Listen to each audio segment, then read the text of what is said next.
Olá, meu nome é Maria Helena. Essa é a minha apresentação dos projetos desenvolvidos ao longo da disciplina de processamento digital de sinais. E eu estarei começando pelo primeiro projeto desenvolvido, que é a aplicação de uma resposta ao impulso de uma igreja em um áudio para colocar em prova o que entre uma convolução entre uma entrada e a resposta ao impulso conseguimos a saída do sistema.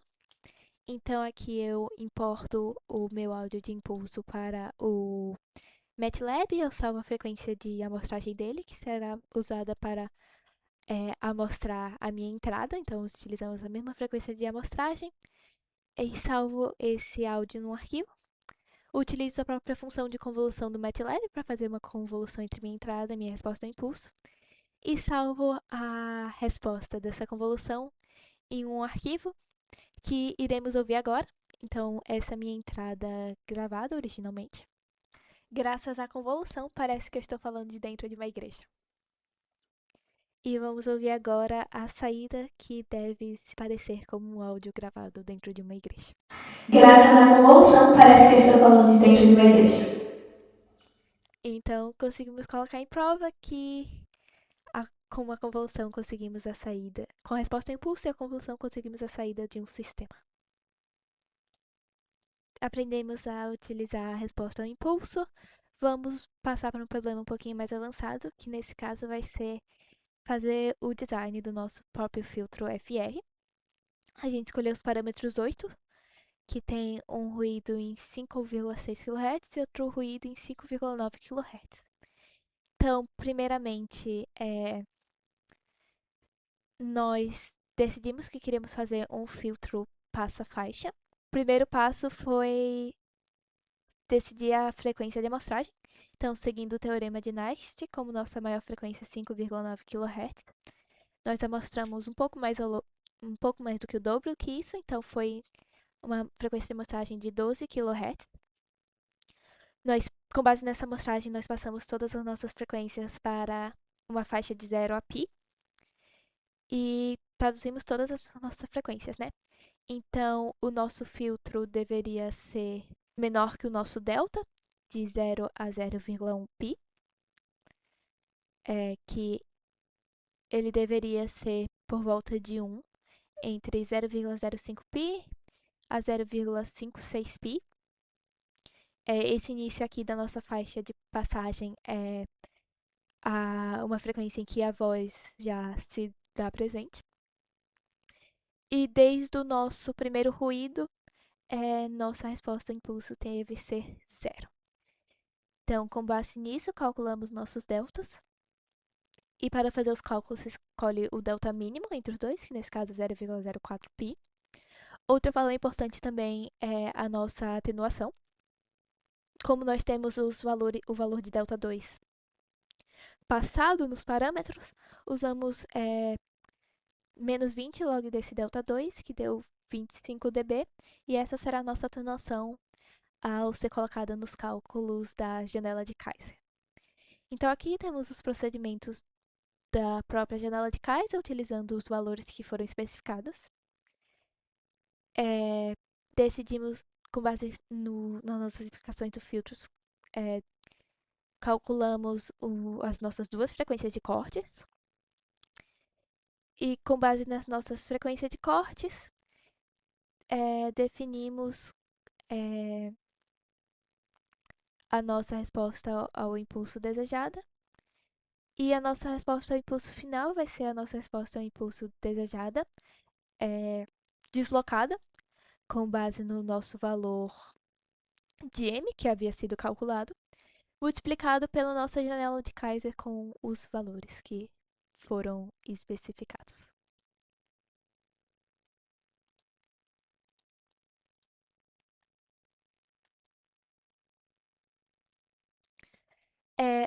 Ok, então a nossa parte 2 do desenvolvimento do projeto de filtro FR é realmente implementar o nosso filtro em código. E é isso que vamos ver agora. Então, foi feito esse processo todo no Colab. A gente começa definindo a nossa função I/O, que vai ser utilizada pela nossa janela de Kaiser, e também o nosso wcar_par, que é todo o algoritmo da janela de Kaiser, com o nosso delta 2 definido aqui e nosso delta ômega também definido aqui. Então, ele faz todos esses cálculos para a gente. E, inclusive, um adendo que precisa ser feito é que o nosso M que está especificado aqui no nosso projeto de filtro, que está sendo igual a 8, foi um erro de cálculo. Na verdade, o nosso M é igual a 60. Então, o nosso Python calcula tudo isso para a gente. E a gente define a função da resposta ao impulso desejada e a nossa resposta ao impulso verdadeira, que é a nossa resposta ao impulso desejada, com um deslocamento multiplicado pela nossa janela de Kaiser. E esses são os nossos seguintes coeficientes do nosso filtro, que podem ser vistos nesse gráfico a seguir. Então, a gente vê que eles têm valores entre 0 e 60. E a gente vai também analisar esse nosso filtro na frequência. Então, eu tenho aqui os gráficos do nosso filtro na frequência. Nós vemos que ele se mantém, que ele começa abaixo de 0 dB, então com um ganho negativo, que é o que se espera aqui das nossas especificações. E por volta de 0,3 pi, que foi a nossa primeira frequência de corte, ele começa a subir e se aproxima de 0 dB. E se mantém estável até por volta de 0,587 pi, que foi a nossa segunda frequência de corte, e a partir daí ele começa a descer. Então, a gente garante que a nossa resposta ao impulso realmente está com o comportamento desejado de ganho e que irá realmente atenuar os valores nas faixas anteriores ao que queremos e atenuar os valores na frequência acima das que desejamos e irá atenuar os nossos ruídos, que estão aqui após 0,993 pi. Bom, ok, agora que nós temos nossa resposta ao impulso do nosso filtro definido, nós vamos realmente filtrar o áudio gravado que foi adicionado aos nossos ruídos. Então, gravamos um áudio com a mesma frequência de amostragem que foi definida pelo nosso filtro. Pegamos o tamanho desse nosso áudio, definimos quais são as frequências dos nossos ruídos, que no nosso caso é 5.600 Hz e 5.900 Hz. Definimos também a amplitude do nosso ruído e geramos um sinal de ruído tal qual como foi especificado na ideia do projeto. Nós adicionamos esses ruídos ao nosso áudio gravado e usamos a função filter do MATLAB para filtrar esse nosso sinal de acordo com a nossa filtro especificado. Então, vou mostrar agora a voz original e a voz após o filtro. Projeto de filtros, disciplina de PDS, projeto de filtro IFR e modelagem de filtro. Ok, então esse é o original e esse daqui foi o que foi adicionado ruído e foi já filtrado. Projeto de filtros, disciplina de PDS, projeto de filtro IFR e modelagem de filtro. Então, aquele era o nosso código principal. Nós também temos alguns códigos auxiliares que foram para plotar os gráficos que eu irei mostrar a seguir e também salvar os nossos vetores em arquivos. Então, aqui como podemos analisar o gráfico da nossa voz original no tempo. Esse daqui é o nosso gráfico corrompido pelo ruído. Conseguimos ver que as linhas ficaram um pouquinho mais grossas. E esse é o nosso sinal filtrado, que conseguimos ver que essa amplitude maior causada pelo ruído foi removido. Porém, é mais fácil analisar o funcionamento do nosso filtro na frequência. Então, aqui nós temos o espectro original da voz. Aqui o espectro corrompido, que conseguimos ver exatamente as nossas amplitudezinhas dos ruídos. E que após o filtro, esses ruídos foram removidos devidamente. Aqui são de novo os nossos gráficos referentes à resposta ao impulso do filtro. E conseguimos dessa forma devidamente filtrar ruídos de um sinal de voz. Após o filtro FR, nós utilizamos os mesmos parâmetros para desenvolver um filtro IIR. Então, nós gravamos novamente um áudio. Para o filtro IR, a gente define a nossa frequência. A gente definiu, inclusive, um filtro passa baixa dessa vez. Então, nós temos a frequência máxima em que o filtro deve passar e a frequência em que definitivamente o nosso filtro deve estar cortando essas frequências, que é a frequência do nosso primeiro ruído e também o nosso delta. Então, fazemos os processos de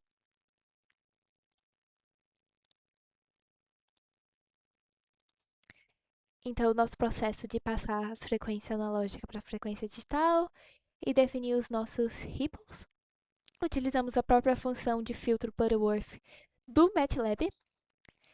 E após isso, nós adicionamos os ruídos e nós filtramos o nosso áudio e conseguimos o seguinte resultado. Então, aqui temos o áudio original. Esse é o filtro IIR, parâmetros 8. E após adicionar os ruídos e filtrar, temos o seguinte resultado. Esse é o filtro IIR, parâmetros 8.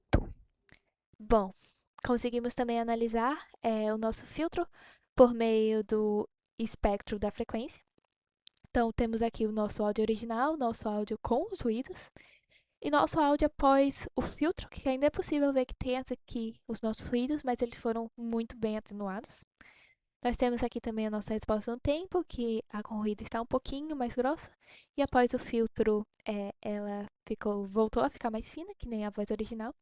E aqui temos a nossa resposta em frequência do filtro Butterworth, que nas nossas frequências de ruído, que é 5.600 e 5.900, ele já está dando uma boa atenuada. Bom, nós implementamos muitos filtros, agora cabe a gente implementar o nosso próprio algoritmo de convolução, que foi escolhido que a gente iria implementar a sobreposição e soma.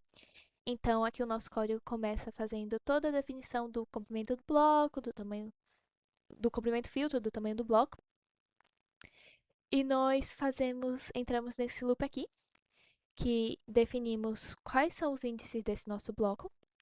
Fazemos o nosso zero padding até n pontos. E na frequência nós fazemos a modificação entre o filtro e a entrada. E quando voltamos para o tempo, a gente precisa tomar cuidado em fazer essa soma devidamente. Então, aqui a gente faz todas as manipulações de índice para que nossas saídas sejam somadas adequadamente e sobrepostas.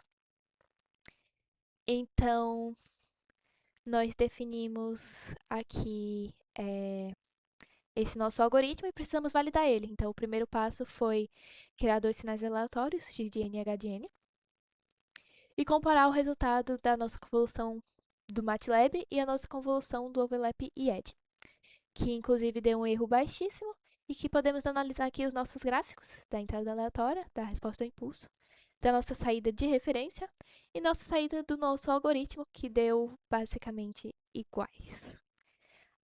Uma vez que validamos esse nosso algoritmo, nós podemos realmente utilizá-lo para uma filtragem, a filtragem que já fizemos em passos anteriores. Então, é basicamente repetir todo esse código e a gente consegue ouvir aqui a nossa voz original. Esse é o exemplo de filtro utilizando o algoritmo de convolução, sobreposição e soma, feito por Maria Helena e Rodrigo. E aqui o nosso áudio que foi adicionado o ruído e depois filtrado, utilizando a sobreposição e soma. Esse é o exemplo de filtro utilizando o algoritmo de convolução, sobreposição e soma, feito por Maria Helena e Rodrigo. Aqui repetimos todos os nossos gráficos do nosso filtro.